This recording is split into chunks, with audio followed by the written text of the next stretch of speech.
Coming up on Crimson Tide Kickoff. And this team hadn't proved, excuse my language. A case of I told you so for Nick Saban.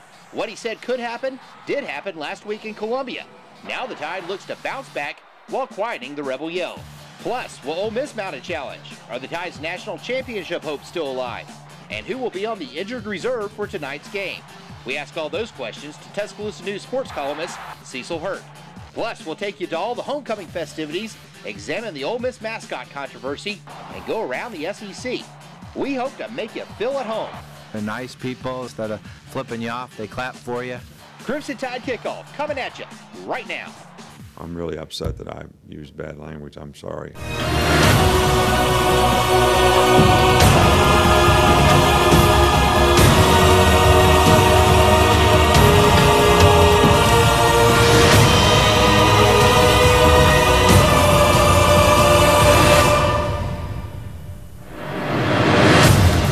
Live from the campus of the University of Alabama, this is Crimson Tide Kickoff with Gary Harris and John Huddleston.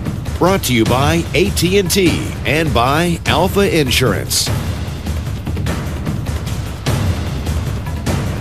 The countdown to kickoff is on. Just under 12 hours to go. Plenty of time to get up and enjoy your game day experience. It's homecoming at the Capstone, and we're with you for the next hour to get you ready for the big game tonight between Alabama and Ole Miss. Hello, everyone. Alongside Gary Harris, I'm John Huddleston, and welcome to Crimson Tide Kickoff for this Saturday morning in October. Crimson Tide Kickoff presented by Alpha Insurance and AT&T, the official wireless communications provider for the University of Alabama Athletics. AT&T, rethink possible. A little bit colder today, but still a lot of excitement in the air with homecoming today. Absolutely. It's actually a glorious morning. Yeah, great morning. It's warming up fast, and the only, I guess, downside is the game, as you mentioned, is still 12 hours away, but it's going to give... We're going to go get a nap here in a little bit. All the fans and alumni plenty of time to enjoy campus and as we mentioned, talk about the football game and get ready for a great game tonight. And we've got a great show on tap on this homecoming Saturday.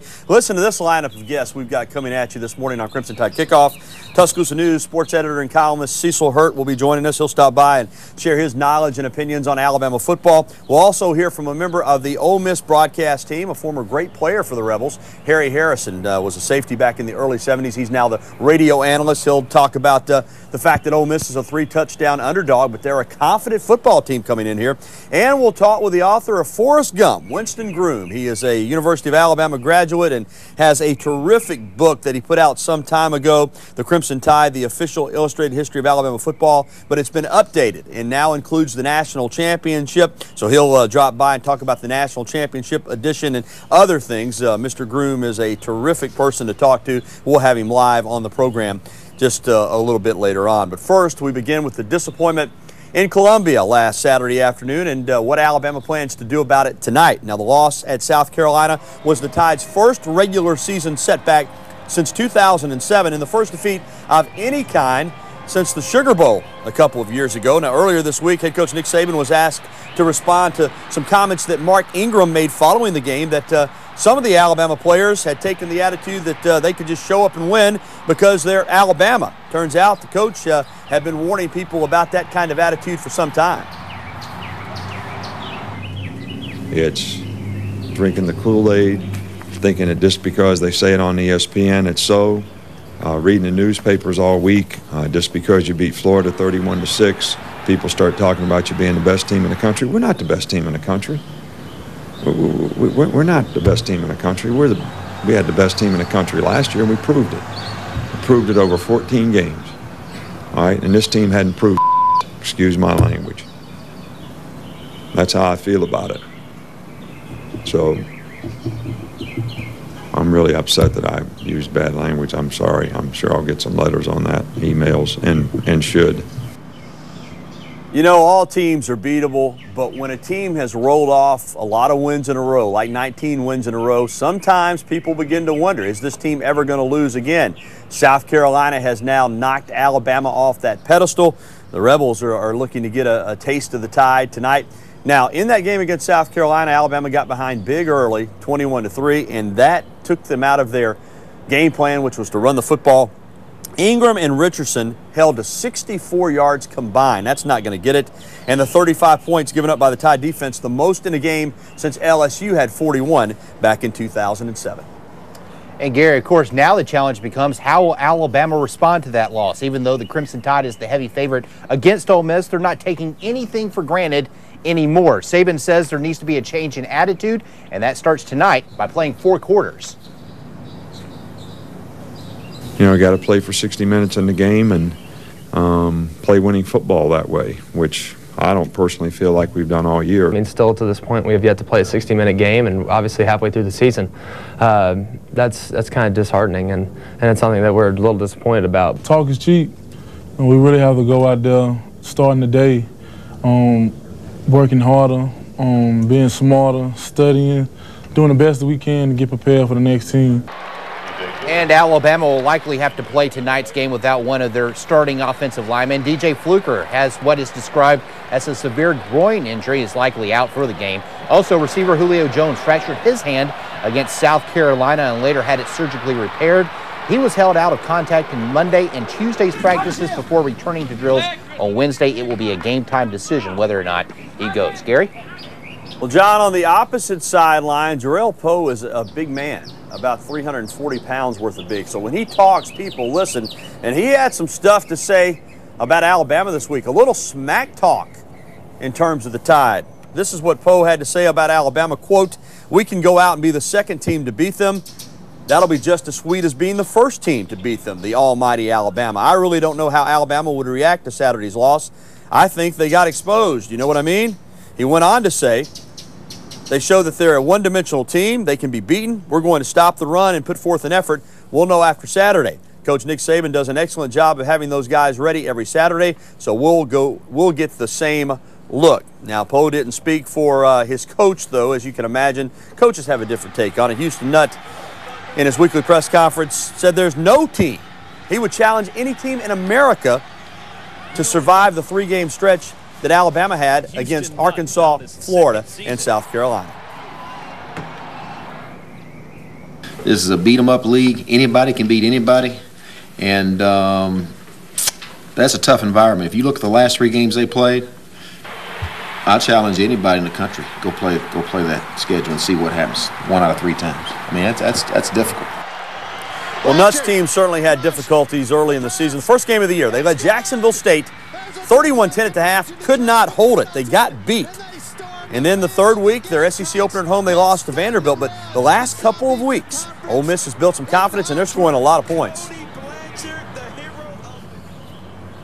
I almost wish we could start over today, but I feel like we've made a lot of progress. We've gotten better. I think one of the things that we did really got back to the basics, got back to fundamentals, got back to doing the little bitty things right. And you can't ever take that for granted. In their last 2 games, the Rebels have put up 55 against Fresno State and 42 against SEC foe Kentucky. In their game with the Wildcats, Jeremiah Masoli had a career-high 4 touchdowns, and this guy is a player. Well, as we mentioned at the top, it's homecoming at the Capstone today, and the theme this year is Share the Pride, Celebrate the Tide. Yeah, Gary, and it all got started earlier this week. Last night, the annual bonfire and pep rally were held. The rally was emceed by the voice of Crimson Tide football, Eli Gold. There were performances by Big Al, the UA cheerleaders, and the $1 Million Band. Alabama football coach Nick Saban even stopped by and spoke to the crowd. He even brought a few of the Tide football players. Also during the pep rally, Mobile native Shelly Street was crowned homecoming queen. She's a senior majoring in accounting. She is sponsored by the Alpha Chi Omega sorority. Other seniors selected to the 2010 homecoming court are Pandora Austin, sponsored by the National Panhellenic Council; Chelsea Banks, sponsored by Baptist Campus Ministries; Anna Foley, sponsored by the Honors College Assembly; and Bethany Travis, sponsored by the Kappa Alpha Theta sorority. And Gary, another homecoming tradition at the University of Alabama, the lawn decorations. Basically, very large structures made of wood and chicken wire, filled with thousands of pomps. If you're wondering what a pomp is, basically, they're small squares of colored tissue paper. You know, when you put it all together, it all combines to become a work of art that portrays Crimson Tide spirit. All right, and don't forget that the homecoming parade is coming your way live on WVUA. That's right. Join our own Lynn Brooks and the First Lady of Alabama football, Terry Saban, at noon today. The entire parade coming right down here next to us on University Boulevard. We're going to have your exclusive live coverage. That's the homecoming parade only on WVUA. But first, let's turn our attention to the weather. A little bit colder today. Richard, a little nippy. Yeah, Richard, this is the coldest Saturday morning you've given us so far. Yeah, John and Gary, that's right. Cold temperatures, many of us starting off in the 30s this morning, but with lots of excitement. Homecoming obviously here today, and it's hard to believe homecoming's already here. We've got a good forecast to talk about today. It's cold this morning, but this afternoon, temperatures will warm up nicely. By 10 o'clock this morning, 61 degrees. There's a full supply of sunshine all day today. Really dry conditions, no rain at all. Homecoming parade starts at noon today. The UA homecoming parade, 71 degrees. We'll have temperatures falling rising in the upper 70s rather by 3 o'clock this afternoon. We'll have much more. John and Gary coming up in Maine weather, including the kickoff forecast. That and much more is coming up. Well, thank you, Richard. And coming up next on Crimson Tide Kickoff, the esteemed sports columnist for the Tuscaloosa News, Cecil Hurt, will join us live to talk Alabama and Ole Miss. Does he think the Tide will rebound against the Rebels? And are Alabama's national championship dream still alive? We'll ask those questions of Cecil and more.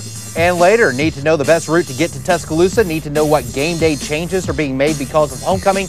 We've got a person that knows all those answers. Still a ways to go until kickoff, but we're still here and we've still got plenty of time, plenty of show to talk about. You're watching Crimson Tide Kickoff presented by AT&T and Alpha Insurance.